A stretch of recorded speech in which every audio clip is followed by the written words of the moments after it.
Back to my YouTube channel. So आज का दिन था हमारा ओपीडी की क्लासेस का और हमारी ओपीडी लगी हुई थी कैच चिकित्सा में। फिर हमें सर ने बोला कि तुम लोग ऊपर जाओ ओपीडी में और जाके देखो वहाँ पे पेशेंट हैं।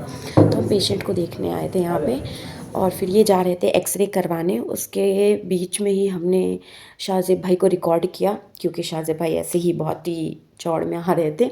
और फिर यहाँ पे हम सर के पास गए। सर यहाँ पे कुछ पेशेंट के बारे में हमें बता रहे थे। उन्होंने कुछ एक पेशेंट था उसके लिए कुछ प्रिस्क्रिप्शन लिख रहे थे, I think diet and all का। तो हम उनको बस वहाँ पे देख रहे थे। फिर मैंने एक पेशेंट की ये फाइल चेक की वहाँ पे। छोड़ना परवेज़।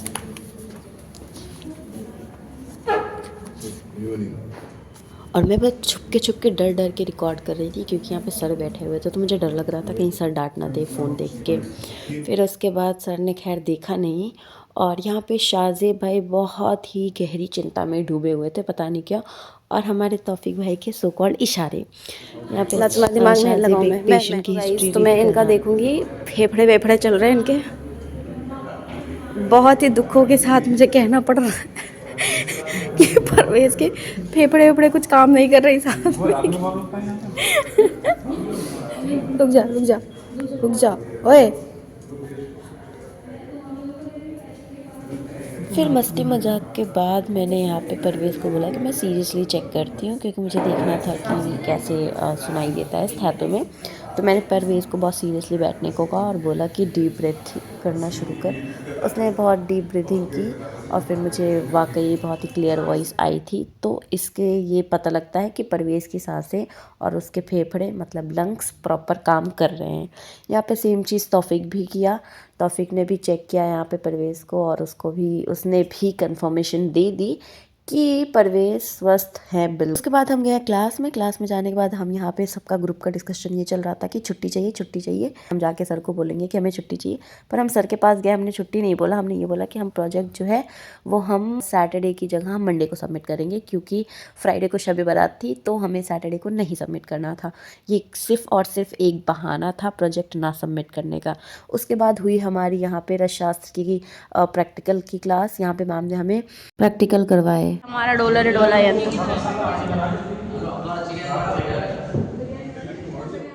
यहाँ पे सुकीर्ति और सृष्टि नींबू काट रहे थे क्योंकि हमें नींबू का स्वरस निकालना था सबसे पहले स्टेप में। उसके बाद हमें इस नींबू के स्वरस से गोदंती का हमें करना था शुद्धिकरण, जिसके 2 प्रोसेस होती हैं। अब मैं पूरी डिटेल बताऊंगी तो लगेगा कि क्लास चल रही है तो छोड़ देते हैं। तो फिर जैसा जैसा हमें मैम ने बताया, जैसे जैसे हमें इंस्ट्रक्शन लिखे हुए थे उसके हिसाब से हमने इस प्रैक्टिकल को करना शुरू किया। यहाँ पे वसीम ने बहुत ही अच्छे से साफ़ सफाई करते हुए इस डोला यंत्र को मतलब डोला यंत्र को साफ़ किया। यहाँ पे कुछ डिस्कशन तो चल रहा था लोगों का।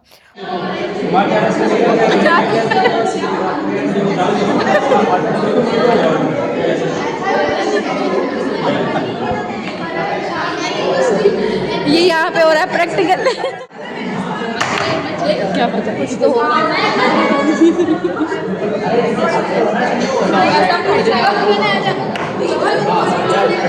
ये बहुत मज़ा आती है मुझे इस क्लास में क्योंकि मैं इसमें बहुत मस्ती करती हूँ। और आगे की वीडियो में स्किप मत करना, देखिए। सचिन से इनके पोटली। अरे मेरा नचाओ किंडर जॉय में निकला था ये नचाने वाला कुछ तो खिलौना। और हम प्रैक्टिकल छोड़ के हम और हमारे सीआर साहब हम ये टेबल पे ऐसे नचाने का घूम रहे थे। एंड द बेस्ट पार्ट वो सब इसको बता भी रहे थे कि इसको ऐसे नहीं वैसे घुमाओ, वैसे नहीं ऐसे घुमाओ। और फिर वो वैसे हम कर रहे थे यहाँ पे।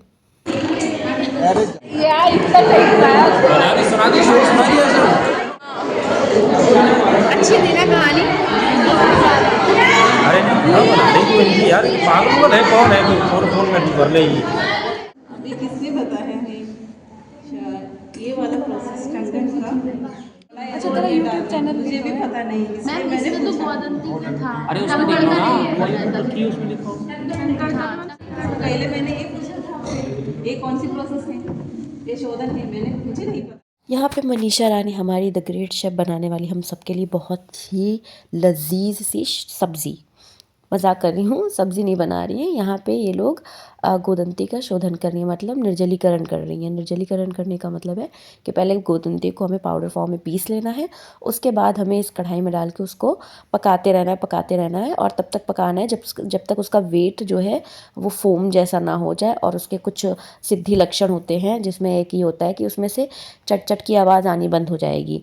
यहाँ पे ये कढ़ाई को सुखाने का तरीका बहुत ही कैजुअल था और यहाँ पे इसने गोदंती को इसमें डाल दिया था और उसके बाद इसको घुमाने लगे थे हम चम्मच से।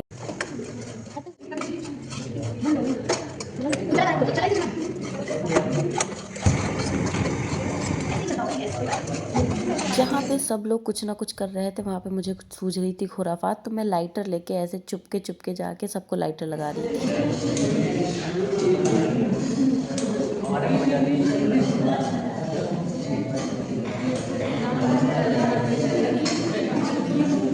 Some our own Chyawanprash. हाँ, दिस इज आवर ओन चम मेड बाय अस। खाओ खाओ। Branding by Rohilkhand Ayurvedic Medical College. अच्छा है, टेस्ट अच्छा है, इसके गुण भी बहुत अच्छे।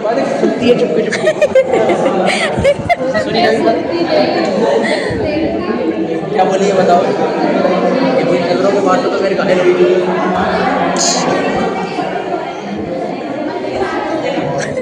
ये डोला यंत्र था, इसमें हमने पोटली बनाई थी और पोटली बना के इसको यहाँ पे शुद्धिकरण किया जाता है। सब्सक्राइब माई चैनल बोल। सब्सक्राइब मेरा नाइजा का। सब्सक्राइब नाइजा चैनल। ठीक है। नाइजा चैनल। क्या बना रही है?